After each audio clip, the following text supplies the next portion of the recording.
Where are the 8K cinema cameras we were promised back in mid-2020? Well, I've got some good news for you. We're told that one of them is due out after the C200 Mark II. Details coming up, but first, I encourage you to subscribe and choose all notifications so you're kept informed on the latest camera gear, news, and rumors.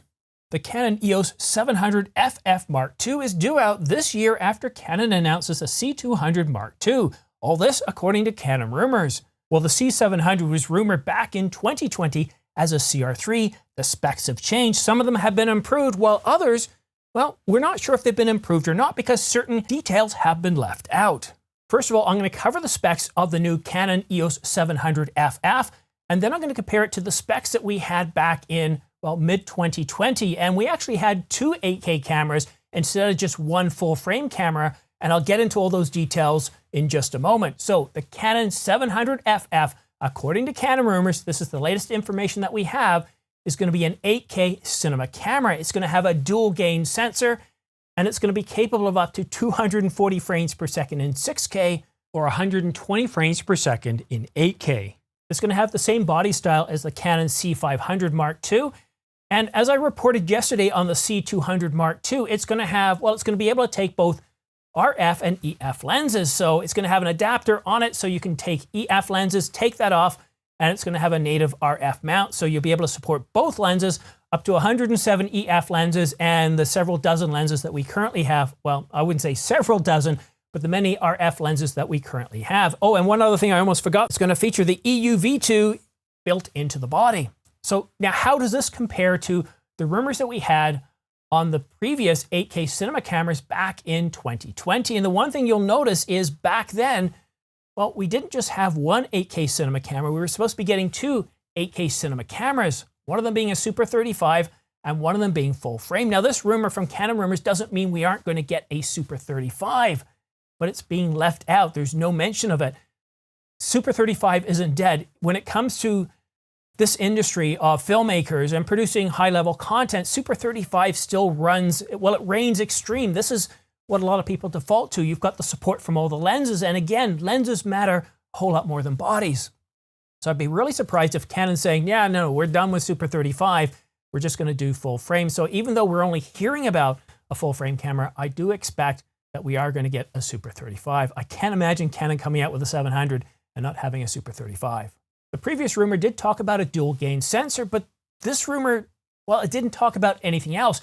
In the previous rumor back in, I think it was mid-2020, I think it was around July, Canon rumors said that we were going to be getting a dual gain sensor that was BSI and stacked, and the pixel pitch, 4.65. And here, well, all we know is that it's going to be dual gain. We don't know any more information, so I really do wish we had a little bit more information. And of course, when it comes to the image processor, nothing is mentioned in this rumor about the image processor, whereas in the previous rumor, we're supposed to be getting dual Digic DV8 image processors. Nothing mentioned about what we're supposed to be getting here. And in terms of dynamic range, nothing again mentioned dynamic range, but back in mid-2020, we were told that the Super 35 would have 16, or the dynamic range would be 16 plus stops or 16 stops, and the full frame version would have 17 plus stops. And they were also talking about a 4K cinema camera that was also supposed to be announced, and that 4K cinema version would have 20 plus stops of dynamic range, which is pretty well the limit of what the eye can detect, 20 stops of dynamic range. And that is one thing that I'm looking for in my next camera, to push that dynamic range. I think to be able to get up to 16, 17, or even 20 stops of dynamic range is just absolutely just incredible. And just that's what our eyes can see. And to be able to shoot your subject and still be able to capture the dynamic range in the clouds, those heavy dark gray underneath of light fluffy clouds, moving up to that softer gray to that light white puffy on the top. I just love the way sky looks. And a lot of times with cameras, what they kind of do is that sky almost gets mushed or blended, dithered into a soft blue to white, and you don't get a lot of detail. And that's what I love about dynamic range. It captures the environment the way it's meant to be, the way we see it with our own eyes. As far as frames per second, previous 8K cinema cameras were supposed to top out at 120 frames per second in 4K. This camera can do in 6K, 240 frames per second. Now, if you remember the previous rumor back in mid-2020, the 4K camera was able to do both 240 frames per second and 180 frames per second in 4K. in wide dynamic range based on different modes. And I don't know if Canon's kind of taken that technology and brought it to the 8K cinema cameras. I'd be curious to know what they're going to do with the image processors. A lot of really good details have been left out of this rumor. I really like the one from mid-2020. We got so much more details. We got so much more information. Oh, and that dual gain sensor, readout times let me try that again. The readout time for the GGO sensor in 8K, full frame in Super 35. Super 35 was 8 milliseconds, and the full frame version was 10 milliseconds. Again, here we don't have any of those details. I'm really looking forward to getting more information on this camera, because what we have here is more or less just telling us, look, we're getting an 8K cinema camera. It's going to be full frame, and it's going to come out after the C200 Mark II. No mention of when the 700 FF Mark II is supposed to be coming, other than it's after the C200. And a lot of those details that I really like to get, that I'd like to see, is just not here. It's just enough to get our interest up. It's to get you to click on the video and find out information. This full frame camera is going to support multiple mounts. It's going to support the PL mount and the EF mount. And again, if you get the EF mount version, you can undo that adapter. It's got an adapter on top of the RF mount, so you'll be able to support EF lenses and RF lenses on the EF version. So there's that as well. And of course, it features the EU V2 built into the body. Now, other information we don't really know. I suspect the price is probably going to be pretty similar to what the EOS 700 is right now, but I wouldn't be surprised if Canon goes one way or the other in price. Sometimes Canon surprises us by going much more expensive than we thought. Look at the Canon EOS R3. $59.99 seems awfully steep compared to the competition. But when we look at the C300, the Canon Cinema, try that again, the Canon Cinema EOS C300 Mark III, it was several $1,000s less than what we expected. We were expecting around $15,000 to $16,000.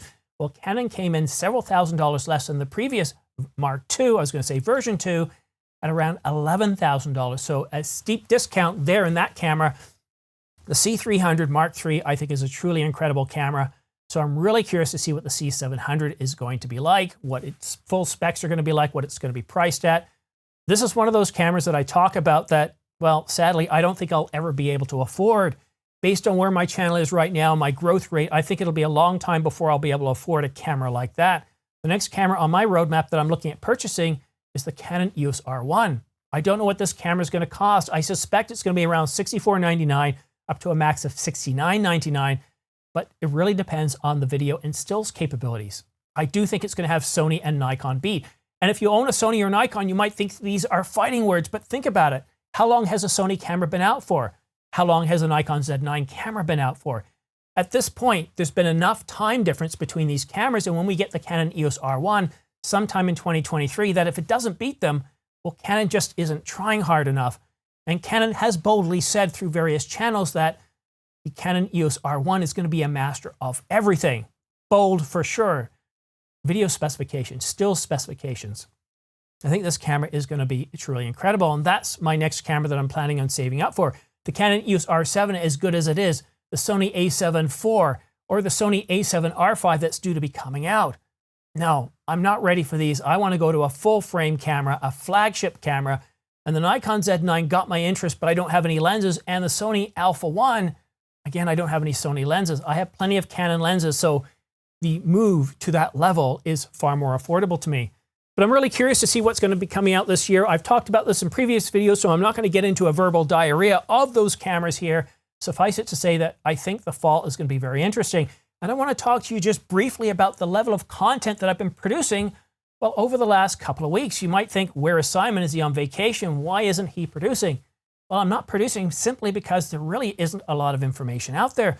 So I'm not going to rush to produce something if, well, I don't think I'm providing you with value.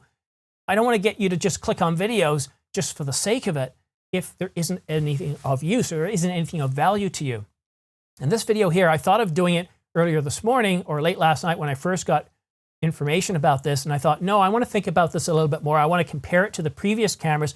So I had to refresh myself. I had to refresh my memory on the different capabilities that we had in those previous cameras based on that rumor that came out by Canon Rumors in mid-2020, which was a CR3, and those cameras truly excited us.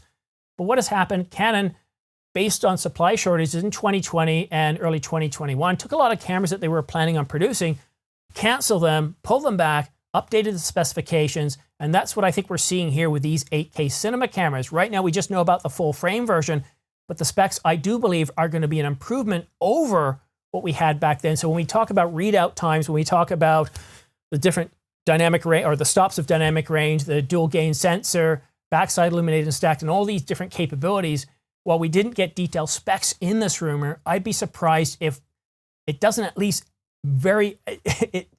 try that again. If it doesn't at the very least match the rumored specs for 2020, I think it will certainly exceed them. So 16 to 17 stops of dynamic range for an 8K camera.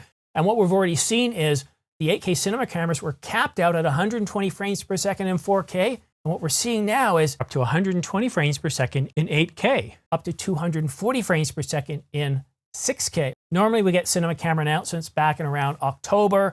I'm not sure what time frame we're going to get them. I'd be really surprised if we get the C200 or even the C700 anytime before the second week of September. So I really think plan on September, October timeframe for these cameras. If we get them sooner, great. But I think what we're looking forward to seeing as well is the RP, the EOS R2 replacement, a high megapixel version of the R5, and who knows, maybe another Rebel series like the R100. So an awful lot to cover. And if you want to stay up to date on the latest camera news and rumors or any reviews that I do like, I've got a new toy here. This is the Sennheiser MKE400. This is the version 2. I've got 2 of these coming into the studio.